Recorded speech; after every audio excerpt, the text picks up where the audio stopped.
جب حضرت عثمان غنی رضی اللہ تعالیٰ عنہ کا محاصرہ کر لیا گیا اور یہ خلافت کا آخری آپ کا دور ہے، 82 سال کی عمر تھی اس وقت آپ کی، اور یہ تاریخ کا دردناک باب ہے کہ حضرت عثمان غنی پر 40 دن تک پانی بند رہا۔ وہ ایک منصوبہ تھا، 3 لوگ 3 مختلف شہروں سے چلے، مصر سے، کوفے سے اور بصرے سے، 1,000 آدمی لے کر کے، اور مدینہ المنورہ میں پہنچ کر کے حضرت علی المرتضیٰ سے ملے، ام المومنین سیدہ عائشہ سے ملے، کبار اصحاب سے ملے۔ تو جو انہوں نے کہا تو انہوں نے ان کو کہا کہ نہیں، ایسی کوئی بات نہیں، فہمائش کر کے واپس بھیج دیا۔ حضرت عثمان غنی رضی اللہ تعالیٰ عنہ پر اقربا پروری کا الزام عائد کیا تھا، تو انہوں نے کہا کہ کوئی ایسی بات نہیں ہے۔ پھر یہ تھا کہ آپ نے کم عمر گورنر، کم عمر لوگ مقرر کیے، تو حضرت عثمان نے کہا کہ حضرت اسامہ بھی تو کم عمر تھے، حضور نے ان کو اگر مقرر کیا ہے تو یہ تو مثال ہمارے سامنے موجود ہے۔ لیکن یہ ایک منصوبہ تھا، اس منصوبے کے تحت یہ 3 جگہوں سے لوگ آئے تھے۔ وہ 3 دن کی مسافت کے بعد پھر تینوں واپس آ گئے، تو یہ ایک سوالیہ نشان ہے کہ تینوں کیوں واپس آ گئے، کوئی ایک تو نہ آتا نا۔ تو یہ سب طے شدہ منصوبہ تھا، اور پھر انہوں نے مدینہ المنورہ کو گھیر لیا، اور جس طرح سے بلوائیوں نے حالات پیدا کر دیے۔ سیدنا علی المرتضیٰ رضی اللہ تعالیٰ عنہ تو شہر مدینہ سے باہر تشریف لے گئے تھے، اور اپنے بیٹوں امام حسن اور امام حسین رضی اللہ تعالیٰ عنہ کو حضرت عثمان غنی کے دروازے پر مقرر کیا تھا کہ ان کو ضرر نہ پہنچنے دینا۔ اب 700 صحابہ اجازت طلب کر رہے ہیں کہ آپ ان بلوائیوں سے نپٹنے کا میں جو ہے وہ اجازت نامہ مرحمت کریں، اور بہت سارے لوگ تو حج پہ جا چکے ہیں۔ یہ 18 ذی الحج کا واقعہ ہے جب آپ کی شہادت ہوتی ہے، تو وہ حج پہ جا چکے ہیں، تو جو یہاں موجود ہیں وہ اجازت طلب کر رہے ہیں۔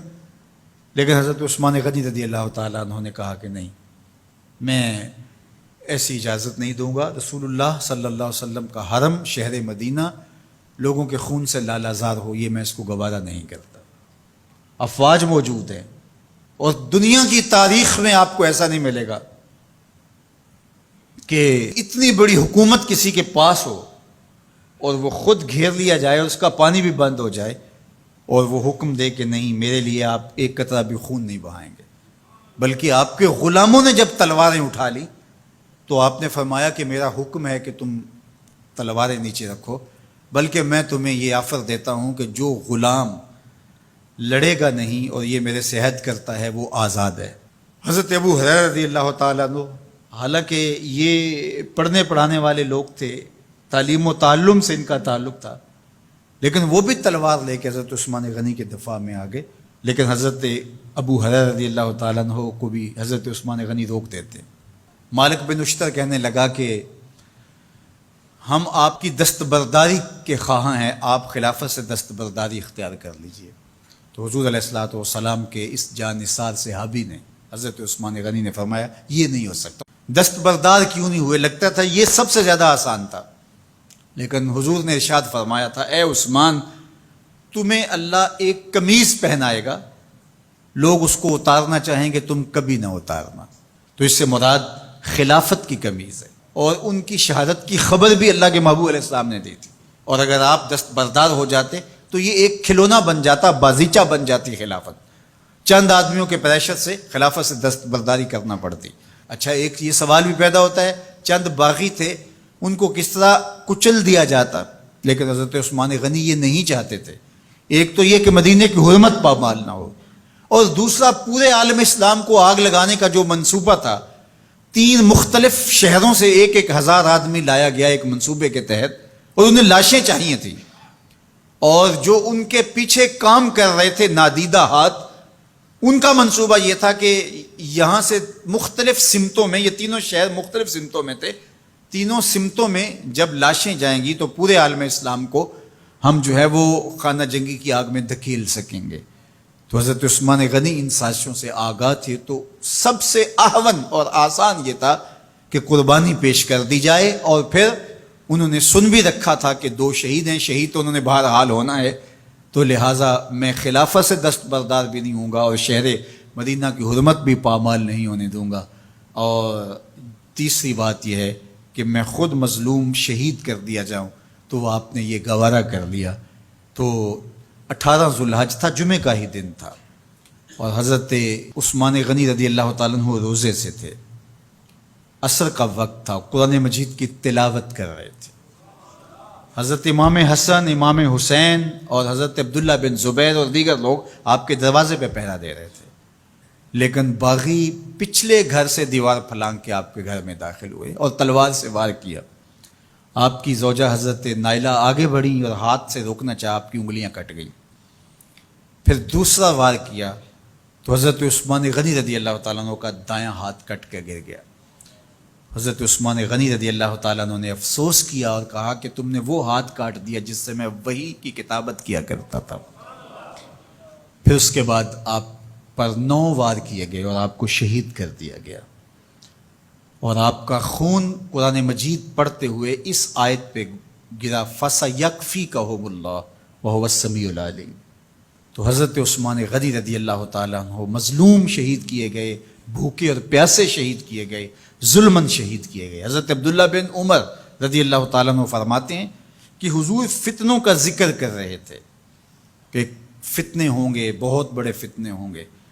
تو ایک شخص نے چادر اوڑھی ہوئی تھی اور وہ مجلس واعظ کے قریب سے گزرا جہاں حضور کچھ ارشاد فرما رہے تھے، تو آقا کریم نے اشارہ کر کے کہا اس دن یہ شخص حق پہ ہوگا۔ عبداللہ بن عمر کہتے ہیں کہ میں اٹھا اور جا کے دیکھا تو وہ حضرت عثمان تھے۔ تو میں نے حضرت عثمان کے چہرے کو پکڑ کے تھوڑا سا حضور کی جانب کیا اور میں نے کہا حاذا، حضور یہ؟ اللہ کے محبوب فرمایا ہاں یہی، جب فتنے ہوں گے تو فرمایا یہ حق پہ ہوگا۔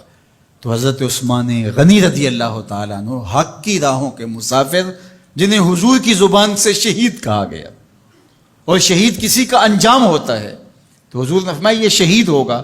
شہید وہی ہوتا ہے جو بحالت ایمان اس دنیا سے راہ خدا میں اپنی جان قربان کرے۔ فرمایا فَإِنَّمَا عَلَيْكَ نَبِيٌّ وَصِدِّيقٌ وَشَهِيدَانٌ، اے پہاڑ رک جا، تو جانتا نہیں تیرے اوپر اللہ کا ایک نبی ہے، ایک صدیق ہے اور 2 شہید ہیں۔ تو حضرت عثمان غنی رضی اللہ تعالیٰ عنہ عظمتوں کے مینار، اللہ اکبر۔ تو یہ حضرت عثمان غنی رضی اللہ تعالیٰ عنہ کا یہ کارنامہ تھا کہ آپ نے اپنی جان پیش کر کے امت کو جو ہے وہ فتنوں سے محفوظ کر لیا اور امت کو بچا لیا۔ حضرت عثمان غنی رضی اللہ تعالیٰ عنہ پہ کروڑوں رحمتیں، کروڑوں سلام۔ ہم آپ کی عظمت کو سلام پیش کرتے ہیں، عقیدتوں کا خراج پیش کرتے ہیں۔ حضور کی خدمت میں ایک جنازہ لایا گیا اور حضور سے عرض کی گئی حضور اس شخص کا جنازہ پڑھا دیجئے، تو حضور نے انکار کر دیا، کہا میں جنازہ نہیں پڑھاؤں گا۔ تو صحابہ نے عرض کیا یا رسول اللہ، کبھی ماضی میں ایسا نہیں ہوا، جب بھی کوئی جنازہ لایا جاتا ہے تو آپ جنازہ پڑھا دیتے ہیں اور آپ نے آج انکار کر دیا ہے۔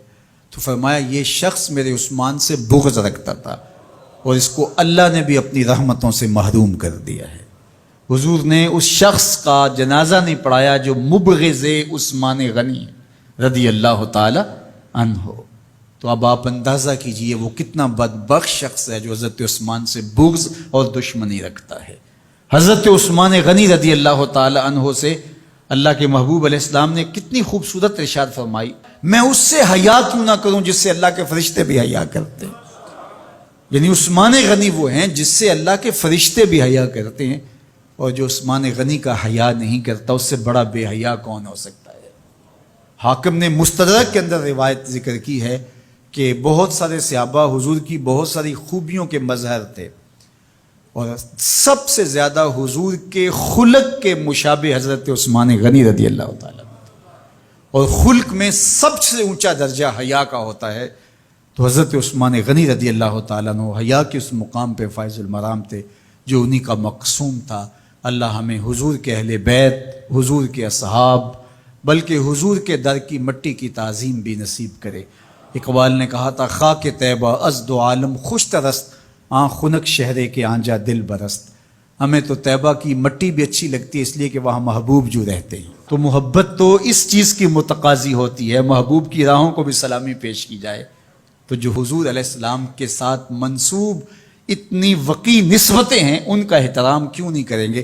تو حضرت عثمان غنی تو داماد رسول ہیں، حضرت عثمان غنی تو ذو النورین ہیں، حضرت عثمان غنی تو حضور علیہ الصلوۃ والسلام کے محبوب اور حضور علیہ الصلوۃ والسلام کے پیارے ہیں، ان کو جنت کی بشارت دی گئی ہے، عشرہ مبشرہ میں سے ہیں، 4 جلیل القدر خلفاء میں ان کا نام شامل ہے، اور پھر حضور کی 2 صاحبزادیاں ان کے نکاح میں، آقا کریم نے ان کو شہید خود قرار دیا، اور میرے اور آپ کے آقا و مولا نے کہا آج کے بعد کوئی عمل عثمان کو نقصان نہیں دے گا، اور کہا عثمان سے میں حیا کیوں نہ کروں، اس سے اللہ کے فرشتے بھی حیا کر